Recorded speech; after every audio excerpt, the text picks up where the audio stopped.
My name is AijenCoryJeffery, and I'm the director of the National Domestic Workers Alliance and co-director of Caring Across Generations. And we advocate for nannies, house cleaners, and caregivers around the country. And the last 8 years with the Obama administration have been 8 years of progress. There are a lot of talented people in the Department of Labor in particular who we worked alongside with to bring forward some pretty historic changes. We brought 2 million home care workers under minimum wage and overtime protections for the first time in history with the Obama administration, something that was in the works for 20 years. And it's one of those things that is probably one of the most significant advances for low-wage workers in decades. And it's, just kind of happened under this administration. And so it's really difficult now to go from that to what we're about to face. And at the same time, this gives me so much hope. I mean, people are ready to build and ready to continue making progress and refusing to go backwards. As far as unifying with other minorities? Well, look, we know that at the end of the day, as King said so eloquently in the letters from the Birmingham jails, we're all caught in an inescapable network of mutuality tied in the common garment of destiny. Injustice anywhere is a threat to justice everywhere. So we got to know whether it's a Muslim American with their back against the wall or a transgender American with their back against the wall, our destinies are interwoven with theirs. And so we've seen, particularly in the black community, I saw it in New Jersey, if African Americans turned out a little, almost as much as they did in 2008, Chris Christie would have never gotten elected. And so the challenge for us is not the hate of the many, but it's the hate of the few, but the silence of the many. And so we've got to be voices right now. We've got to be voices that stay engaged. There's a wonderful song sung by Sweet Honey in the Rock called Ella's Song, after Ella Baker. And the refrain is, "We who believe in freedom cannot rest. We who believe in freedom cannot rest until it's won." No generation has a right. My generation is X generation, yours millennial, has a right to rest on the struggles and sacrifices of the previous generations without contributing to that ourselves.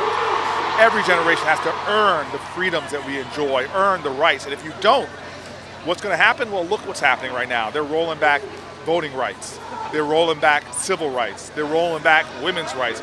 We're having to refight the same battles because of our lack of engagement, refight the same battles as our parents. And then they come up with new things to hurt us even more, things like the criminal justice system, which right now has gotten so bad that, as Brian Stevenson said, you have a justice system that treats you better if you're rich and guilty than poor and innocent.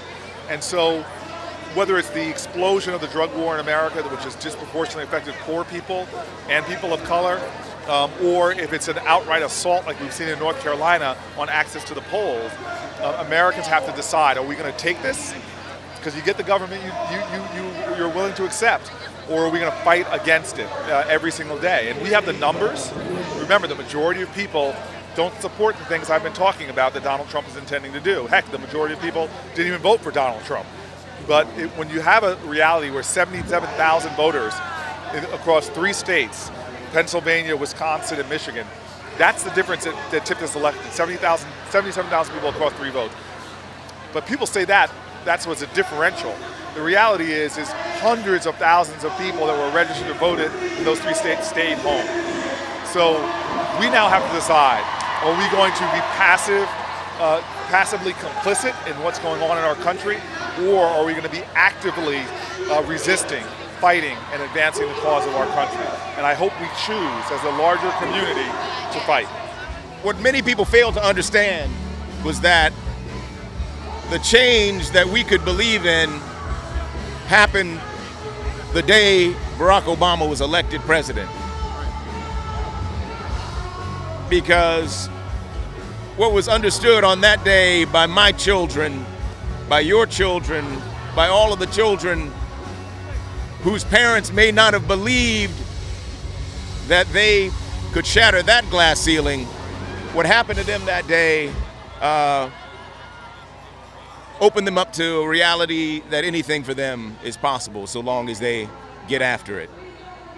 So he stepped into an extraordinarily challenging situation, handled it with dignity, grace, calm, saved the country from the brink of economic disaster. He's an extraordinary leader, and I think history will remember as an extraordinary president.